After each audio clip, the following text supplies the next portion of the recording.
என்ன இன்னும் ப்ராசஸிங் காமிக்குது? சரி, அது ப்ராசஸிங் காமிக்கும். அது நைட்டுக்குள்ள வந்துடும். நைட்டுக்குள்ள வந்துடும். நைட்டுக்குள்ள வந்துருமா? வந்துருமாடா. வந்துருவாரு. ஐயோ வந்துருமாடா. ஐயோ அவர் வர டைம் ஆயிடுச்சு. அவர் வர டைம் ஆச்சு, நான் என்ன பண்றது? நான் உங்களுக்கு காலைல 500 ரூபாய் அவர் கொடுக்க வேணாம்னு சொல்லி கொடுத்தேன்ல.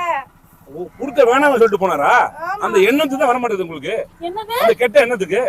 ஒரு அவசரத்துக்கு கேக்குறேன், நீங்க கொடுக்க வேணாம்னு சொல்லிட்டு போயிருக்காரு உங்க வீட்டுக்காரரு. ஐயோ எங்க வீட்டுக்காரர் வேற வந்துருவாரு, டைம் ஆகுதுங்க.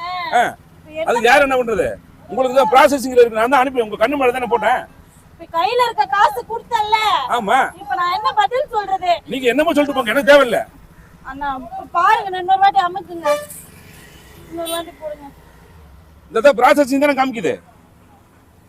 எங்கண்ணா ப்ராசஸிங்? இன்னுமா காலையில 9 மணில இருந்து 4 மணி வரைக்கும் ப்ராசஸிங்ல இருக்கு. ப்ராசஸிங் போன் ஏதாவது மக்கர் பண்ணதான்னு பாருங்கண்ணே. போன் எல்லாம்